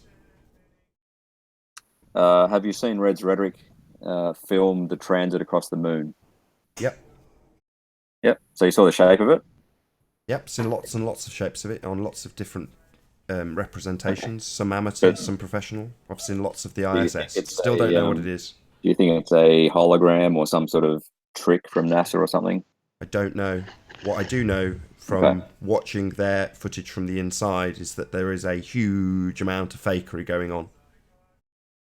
Well, yeah, we disagree with that obviously as well. My point anyway is that in the same way that we can triangulate a star, we can triangulate the ISS and show that it's a few hundred kilometers above the Earth. And to say No, you that. can't. Say again, Owen? No, you can't. You can't determine a distance of any star, or even the sun and the moon or planets, because all you got is angles. You got the angles. That's why I said I don't know what it is. You're assuming that it's a physical thing with men floating around inside it, correct? Well, I don't know if that's an assumption. I have a little more trust in what I see. No. I'll establish if it's an assumption or not. Have you been on the ISS? No. So you assume that it's a physical thing with men floating around inside it, correct? Do you want to define what an assumption is? Something that you've not verified without evidence. Something that you've not verified in any way, shape, or form. I see the ISS go across my television screen. Yes, I know. You see it internally. You see it on your television screen. What's on the outside? I don't know what it is. Now you can show me shapes flickering and various different distinctions of things that are then shown from a different perspective in very, very, very minute detail. Now, just because we can see things through a scope doesn't mean to say that someone can come up with some plasticine and modelling clay and make it look similar. But unless you're going to tell me you've been on the ISS, you have absolutely no way of verifying that it is a physical thing with men inside. None. Other than what you see on TV. Well, I see the ISS go over, every few days, depending on... The light. Yeah, so what? Say again? The light. Yeah, so what? Yeah, it's a light, but I mean, like Red saw, he got a pretty good shape of it going across the moon. But yeah, like most of the time you just see a light, right? It's a snowflake shape. Sure, but just before we move on, I need you to concede this. Just because we see a light does not mean it is a physical thing with people inside it. Oh, no, I agree. But I mean, there's plenty of evidence to say that it is. No, there's none. You show me it. Okay, go and get it. Show me a single piece of evidence that confirms that the ISS is a physical thing, that a light that we see is a physical thing with men inside. You show me the definitive evidence for that, please. Oh, I said we had plenty of evidence, and part of that evidence is the fact that it has a camera on the outside, and we send rockets up there. And like, there's, you might call it circumstantial. So that's by fine. that standard, if I show you a number of disaster movies that have been filmed with cameras, you're going to tell me that they're all real because they've been filmed with cameras. No, you're just watching a TV screen, right? Right, that's the same as the ISS, just on a TV screen. Just because it's filmed with cameras doesn't prove anything. You can trick stuff with cameras. You see a light go over the top, right? Do you agree that you see a light go over the top? Yeah, we've established that. We see a light, we don't know what it is. You're trying to prove that it's a physical thing with men inside, and I'd like to see some evidence I'm not that proves prove that it's a physical thing. Well, it needs to be a physical thing if we're going to start measuring it as though it's a physical thing with an actual distance. If it's just a light... Same as the star. Same as Polaris. Polaris. No, I wouldn't concede that with the stars either. They're not tangible. We don't know what they are. And I would say the same for the ISS. But if you can present me some absolute cast iron proof that it's a physical thing with men inside, then we're a totally different ballgame. Then it's a physical thing with men inside, and we can measure distances to it. But that's what I'm not trying to prove that right now. I'm just trying to prove that we can triangulate the position of that light, whatever it is. Well, it's just a light in the sky. It's an intangible object. What's the point, It's back to you triangulating things on my projection screen for hours on end and then tell me the distances, and you say, yeah, your screen's 6 foot away. And I go, yeah, but the projector's above your head. That's fine. I mean, you could call the ISS thing that's projecting the light, the thing that's know. physically creating the light, if you measure stuff on my projection screen, is on a projection screen in front of you and 6 feet away from you. So you do all your measurements, you work it all out, you get the maths pegged, and then afterwards I point out that nothing on the screen is real. It's all coming from behind you, from a light-making machine called a projector. Yeah, that's fine. No, it's not, because if you're going to present the facts of the lights on the screen are physical things and your accurate measurements stack up to something, I'm going to say, well, they're meaningless. It's a machine behind me that's made those lights. Prove that. Well, you can't prove it, and neither can I, which makes it moot. No, they're intangible objects that you can't prove, you haven't been to, you haven't verified. That light, whatever it is. Right, but it might be coming from a projector behind you, therefore pointless. Well, you can call it pointless, that's fine. Yep. There's no guarantee that if you approach it that it's still there. Actually, Do you agree that we with can NASA triangulate footage the position they of the use ISS, whatever it themselves, may be? when you go up high enough, the stars disappear. That's why in all the footage of high up, even in the ball Earth, that famous footage, there's no stars surrounding it. Why would that be? I have no idea, but that's not the question I was asking. Well, that is very important because that kind of proves our point that, hey, if it is actually a physical object out there, then if you approach it or come closer towards it, then you would still be able to see it, but you don't. So how can you then prove that it is a physical object and not just an appearance, a light appearing Well, again, in our view I'm not trying to prove that it's a physical object. As we watch upward at night? I'm asking whether you think we can triangulate a light in the sky, such as the ISS, regardless of what it is. Do you agree that we can know where it is?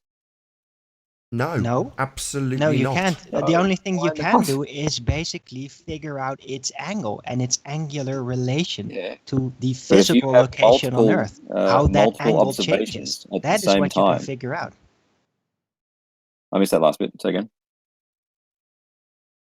All you can do with all the heavenly bodies, stars, sun, even moon, planets, is figure out their angular location, their angular relation to your physical location on Earth. And if you move over the Earth at a physical measurable distance, then the angle of those heavenly bodies in relation to the observer, to you, change in a very specific amount of degrees. And that angular relation to the Earth is what you can actually measure. But that does not provide a literal distance or a size. Yes, it does. If you have two observations from different places. Absolutely it does. If you are standing with a plate. No, all you get is the angular relation. That is all you get. Plate. You can't prove that there are actually physical objects out there just by measuring it from where you're standing on the Earth. Alwyn, is your argument like a rainbow isn't seen exactly the same position as the person standing next to you? Well, it's even with the sun in itself and the moon. You can watch the sun at a specific location during a certain time of day, and then another person in another location on the Earth would also look at the sun, and the sun would be at another angle because of the angular relation and the distance between these people on the Earth.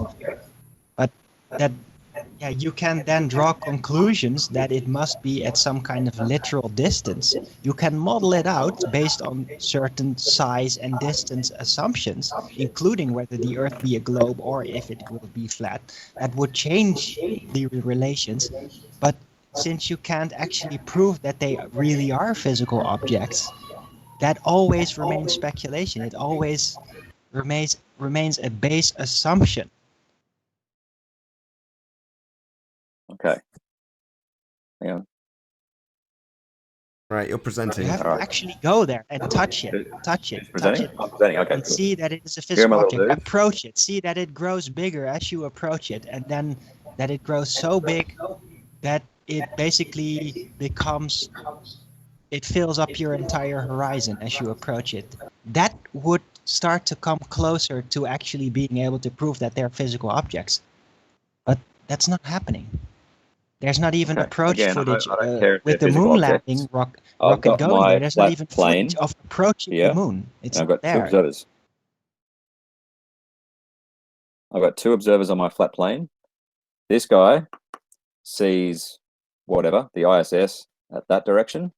So he's drawing a line straight up that way, and that goes to infinity, that line. This guy sees the ISS in this direction, and that line also goes to infinity that way. But at some point, because they're not parallel lines, those lines will intersect. Do you understand that is how we triangulate the position of something? That's the apparent position based on the foundational model of the Earth that you're calculating with. Oh, I'm assuming a flat plane here, right? But you actually, it does not prove that they are literally there. Because to prove something Again, is literally there, you have not trying to to go prove there that they are physical and objects then or touch the object. anything other than It's just an a light. apparent location. And you can triangulate that apparent location using this system. Yes. It doesn't prove that it's actually there. It's an apparent location. Yeah, but it's a light, right? It appears to us as a light, yes. Okay. So the question was, do you agree that we can triangulate something using two observers? No, not a light in the sky. Oh.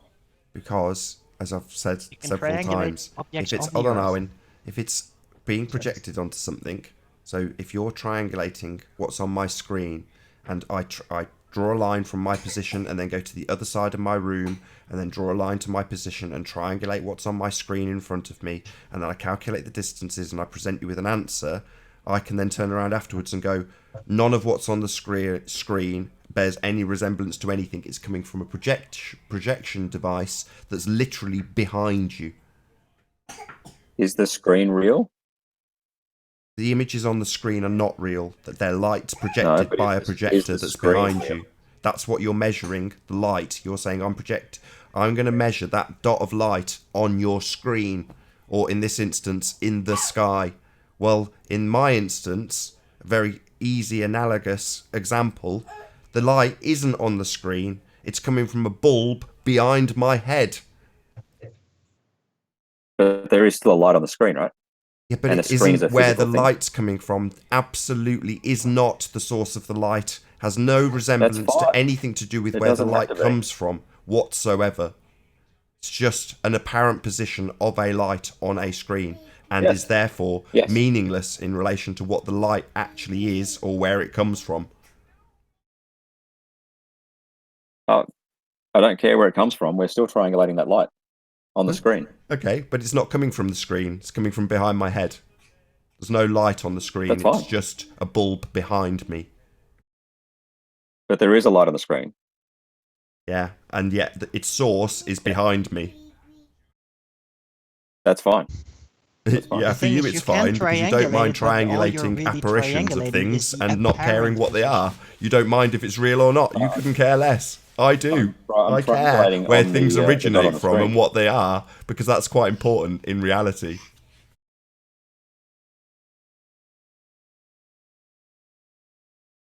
Yeah, you know, we're talking about reality, the nature of our existence, the nature of our world, what things actually are, and where they originate from is crucial. Think it's all fake. Right, I say I don't know what it is. Yeah, and I say it doesn't matter. Right, well I say it definitely matters if you're going to use it as proof of stuff. No, I'm proving that we can triangulate something, that is all. Okay. But you're triangulating an apparent phenomena. Okay, we've got about 10, maybe 15 minutes left. There's about 4 people on the panel, so maybe... Hold on, Arwin, hold on. If we can just start drawing some conclusions then, if you're saying you don't care about its position and it's just triangulation, I mean, yeah, okay, great. It's a fun bit of maths on a bit of paper then, unless you've got a conclusion that you're going to draw with it. Yeah, that the whatever that light is at Polaris, the Earth is not flat. I thought that conclusion was pretty obvious. Right. Well, given that Puffin Island was visible at 40 miles, I fail to see how that you can conclude that when you've seen with your own two eyes that there is an island that matches Puffin Island in the right direction, and it's supposed to be behind the curve of the Earth. Or the mountains at the beginning of this show, the mountains that aren't supposed to be there, that are well long gone behind the curve of the Earth, but we're actually looking up towards, as you would expect to do on a flat plane. They also destroy the assertion that it's a sphere. So we've got a bit of a problem there.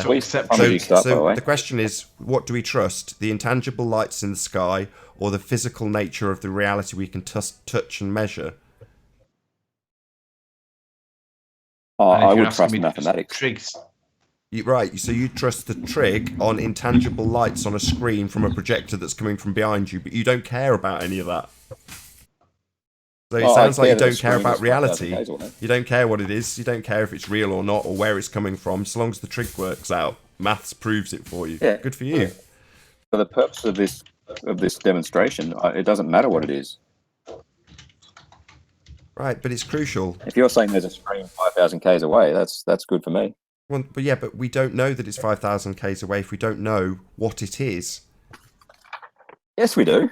It doesn't matter don't. what it is. Why does it matter what it is? I've said it. I've said it Hang on, again. hang on. Right, I'll say it not one the last same. time. Right, if we calculate the lights on my projection screen that I am looking at and assert that that's where something is, it isn't.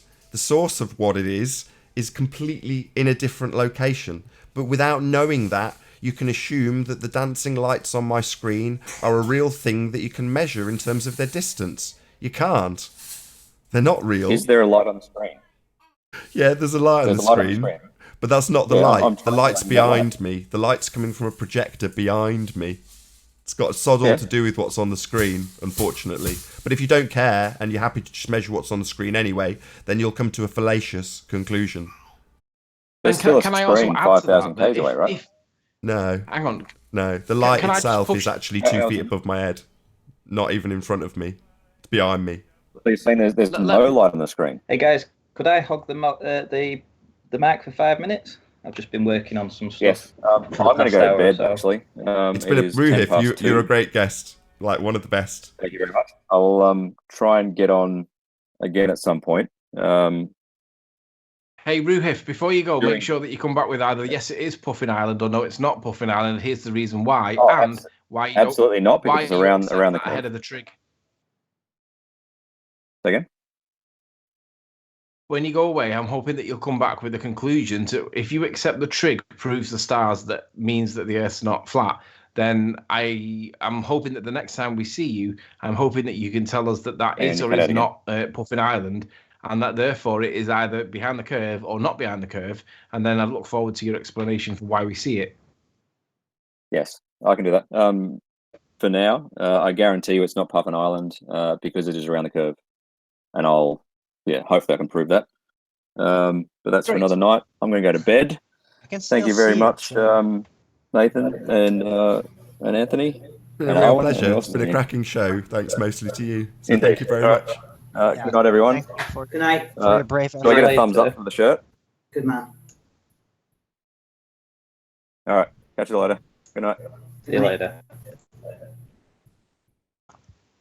Yeah, by the way, Nathan, to bring in another little puzzle piece, that same trigonometry system that he uses to measure the literal distance, supposedly, of the star, the Northern Pole star, you can use that same exact system on a flat Earth, and then all these objects all become a lot closer. That is how the circle-centrist flat earthers have come to the conclusion of the sun and the moon being at these literal distances. Yeah, but what did you say? It's bending the model of the heavens from a globe back into a flat system. It becomes a lot closer, but it's still only angular relations. That's really the only thing you got. So you can bend it into whatever system you like. Right. Doesn't prove they're physical. So guys, can I do a bit of a presentation if you've got a minute to listen to me? We've got 3 minutes left, so yeah, Ranty, go ahead. Oh, right. I'll really rush this then. I've basically triangulated my position using the sandcastle here. Hold on. I need to share your screen, Ranty. Just give me a second. Oh, right. Okay. Sorry. All right. Let me know when I'm presenting. Isn't Ruhif a really great guest compared to the people like the Rumpus and Paul Voigt? Oh, yeah. He's awesome. Yeah, he's a good guy. Right, you're up, Ranty. Say when. Right, okay. He actually comes on with his face. Here we have the sandcastle. Cool. We've literally got a couple of minutes left, so try not to interrupt him. Right. So we have 3 buildings on the pier. So the sandcastle intersects building between 1 and 2, and then we've got the seawall here, which is directly under this building. And also I've put some lines in from the end of the pier, the ice blast, and this right-hand corner of the big one. So basically, through using all these different things and everything, I can get an exact location, which is here. So there's 6 points of reference that I can use to get this point. Also, I've got an image up that I want to show you for Blackpool of the pier. So this is the pier. and there's somebody walking along the beach, so you can see how tall this side of this structure is. And lastly, I'm going to put it out there that if I'm looking at this correctly on the video, let me just get it to the point, and we see these mountains, and it's halfway up. If we're going to say that pier is roughly, say, 30-35 feet, does that mean that for every mile or so that I travel from here, it should rise 15 feet? Because if I put a line in from a measurement from there to the pier, it's just under a mile. It's 0.95 of a mile. So if that's 44 miles away there, that means that the actual climb should be around about 700 feet, which is, funnily enough, exactly the height of the mountains that are 44 miles away.